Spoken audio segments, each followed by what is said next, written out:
Family card. কিভাবে family কার্ডের জন্য আপনার ওই মোবাইল দিয়ে আপনি খুব সহজেই ঘরে বসে আবেদন করতে পারবেন। আজকে এই ভিডিওতে আমি দেখাবো কিভাবে আপনি খুব সহজেই এবং সঠিক নিয়মে ফ্যামিলি কার্ডের জন্য মোবাইল দিয়ে আবেদন করবেন। তো চলুন কথা না বাড়িয়ে মূল ভিডিও শুরু করা যাক। এর জন্য আপনি সর্বপ্রথম চলে যাবেন গুগল ক্রোমে। তো দেখুন আমি গুগল ক্রোমটা আমি ওপেন করে নিছি। এরপর সরাসরি চলে আসবেন সার্চের আইকনে, সার্চ গুগল অর টাইপ, এরপর টাচ করে সরাসরি সার্চ করে দিবেন প্রিয় টপিক। এটা আমি স্ক্রিনে দিয়ে দিচ্ছি, জাস্ট এই লেখাটা লিখে সরাসরি সার্চ করে দিবেন। এরপর দেখুন এখানে প্রথম যে ওয়েবসাইটটা শো করবে প্রিয় টপিকের, সেই প্রিয় টপিকের পর আমি টাচ করলাম। এরপর কর্নারে দেখুন সার্চের একটা আইকন রয়েছে, এই সার্চের আইকনের পর আমি টাচ করে দিব এবং সরাসরি এখানে এসে সার্চ করে দিব টিসিবি, এটা লিখে সরাসরি সার্চ করে দিবেন। তো সার্চ করে দেওয়ার পর দেখুন ফ্যামিলি কার্ড রেজিস্ট্রেশন ফর্ম লেখা রয়েছে, একটা ওয়েবসাইট শো করতেছে। এরপর আমি জাস্ট এই ছবিটার পর আমি জাস্ট টাচ করে দিব, এটা কিন্তু একটা ওয়েবসাইট। এবার কর্নারে দেখুন ক্লোজ লেখা রয়েছে, একটা অ্যাড শো করতেছে, এটা আমি জাস্ট কেটে দিব। ক্লোজের পরে টাচ করে দিলাম, অ্যাডটা কেটে গেল। এরপর জাস্ট আমি নিচের দিকে যাব। তো জাস্ট মানে একটু নিচের দিকে আসবেন, তো আসলে কিন্তু সেই ফ্যামিলি কার্ডের জন্য সেই আবেদনটা কিন্তু এখান থেকে করতে পারবেন। তো কীভাবে করতে হবে দেখুন, নিচের দিকে আসার পর দেখুন এখানে নিচে লেখা রয়েছে যে family card registration form. Just এই লেখাটা আপনারা খুঁজে বের করবেন। এরপর এই ফ্যামিলি কার্ড রেজিস্ট্রেশন ফর্মের পরে টাচ করবেন।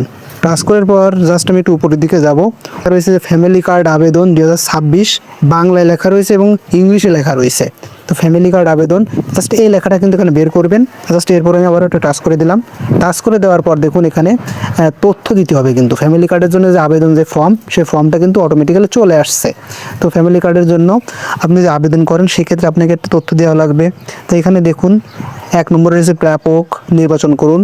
তো প্রাপক নির্বাচন করুন, এরপর আমি টাচ করে দিলাম। তো এখানে দেখুন যে ওয়ার্ড মেম্বার যদি থাকে আপনাদের এলাকায় বা চেয়ারম্যান থাকে তাহলে চেয়ারম্যান সিলেক্ট করবেন, কাউন্সিলর থাকলে কাউন্সিলর সিলেক্ট করবেন, মেয়র থাকলে মেয়র সিলেক্ট করবেন। তো আমার এলাকায় আছে ওয়ার্ড মেম্বার, আমি ওয়ার্ড মেম্বার পর টাচ করলাম। এরপর আপনার ইউনিয়নের নামটা লিখতে হবে। আপনি যদি ইউনিয়নের অন্তর্ভুক্ত হন তাহলে ইউনিয়ন লিখবেন, যদি পৌরসভার হন তাহলে পৌরসভার নামটা লিখে দিবেন। এরপর ফ্যামিলি কার্ডের জন্য যে আবেদন করতেছে তার পুরো নামটা কিন্তু এখানে লিখতে হবে। আপনার ভোটার আইডি কার্ড অনুসারে কিন্তু পুরো নামটা এখানে লিখে দিবেন এবং যে আবেদন করতেছে তার পিতা বা স্বামীর নাম কিন্তু এখানে লিখতে হবে এবং তার মাতার নাম লিখতে হবে। এরপর নিচেই দেখুন জাতীয় পরিচয়পত্র নম্বর। তো এখানে আসছে যে আবেদন করতেছে তার কিন্তু ভোটার আইডি কার্ডের যে নম্বরটা আছে এই নম্বরটা কিন্তু এখানে দিয়ে দিতে হবে। এরপর দেখুন মোবাইল নম্বর লেখা রয়েছে। তো এই মোবাইল নম্বরের ক্ষেত্রে অবশ্যই আপনি 11 ডিজিটের একটা নম্বর দিবেন, যে নম্বরটা সবসময় খোলা থাকে, চালু থাকে, এরকম একটা নম্বর দিবেন, কারণ ওই নম্বরে কিন্তু সমস্ত মেসেজ যাবে। এক্ষেত্রে কিন্তু একটু মাথায় রাখবেন। তো এখানে আপনি জাস্ট গ্রামের নম্বরটা দিবেন, সেক্ষেত্রে ভালো হবে। এবার 2 নম্বরে দেখুন আপনার পূর্ণ ঠিকানা দিতে হবে। এখানে আপনার গ্রাম বা মহল্লার নাম লিখতে হবে, গ্রামের নাম, ডাকঘরের নাম লিখতে হবে, আপনার ওয়ার্ড নম্বর কত সেটা লিখতে হবে, আপনার উপজেলাটা লিখতে হবে, জেলার নাম লিখতে হবে। তো এই সমস্ত কিছু দেওয়ার পর 3 নম্বরে দেখুন পরিবারের বিবরণ। আপনার পরিবারের সন্তান, ছেলে সন্তান কয়জন এবং মেয়ে সন্তান কয়জন সেটা কিন্তু এখানে সিলেক্ট করে দিতে হবে। আপনার ছেলে সন্তান যদি 5 জন হয় তাহলে 5 জন লিখবেন, মেয়ে সন্তান যদি 5 জন হয় তাহলে 5 জন লিখবেন। জাস্ট এটা কিন্তু সঠিকতা দিবেন। এই সমস্ত অপশান কিন্তু আমি যখন পূরণ করার পর কিন্তু দেখুন ফ্যামিলি কার্ড প্রাপ্তির আবেদন এই যে ফর্মটা এটা কিন্তু অটোমেটিক্যালি এটা পূরণ হয়ে যাবে। আর এরপর নিচেই দেখুন কিছু অপশান লেখা রয়েছে যে আপনি যখন আবেদন ফর্মটা কম্পিউটার দোকান থেকে প্রিন্ট দিচ্ছেন, সইও করছেন, সব কিছু করছেন, করার পর আরও কিছু কাগজপত্র কিন্তু আপনার এর সাথে জমা দিতে হবে। সে কাগজপত্র কী কী জমা দিতে হবে সমস্ত কিছু কিন্তু এখানে লেখা আছে, জাস্ট আপনারা একটু পড়ে নেবেন। তো আমি জাস্ট একটু এই ফর্মটা আমি জাস্ট পূরণ করে একটু দেখাই। তা দেখুন আমি কিন্তু ফর্মটা পূরণ করছি।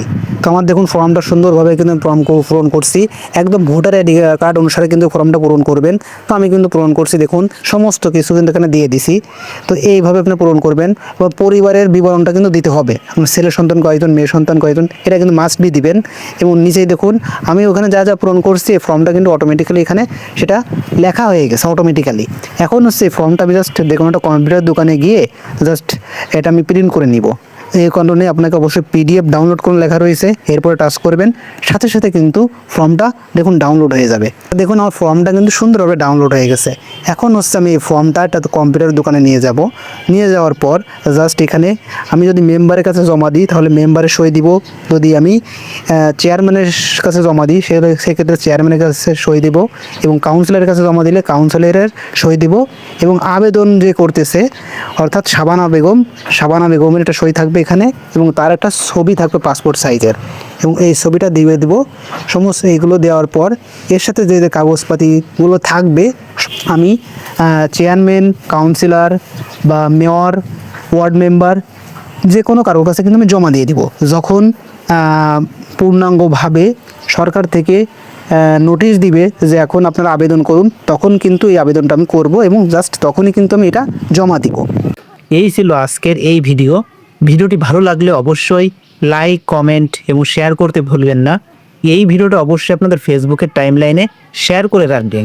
পরবর্তীতে যখন প্রয়োজন হবে তখন কিন্তু ওই ফেসবুক থেকে দেখে নিতে পারবেন। আপনার ওই শেয়ারের কারণে ফেসবুকের সকল বন্ধু এটা সম্পর্কে কিন্তু জানতে পারবে। এরকম সুন্দর সুন্দর ভিডিও পেতে অবশ্যই আমার ইউটিউব চ্যানেলটিকে সাবস্ক্রাইব করে পাশে থাকবেন। আজকের মতো আমি সজীব বিদায় নিচ্ছি। আল্লাহ হাফেজ।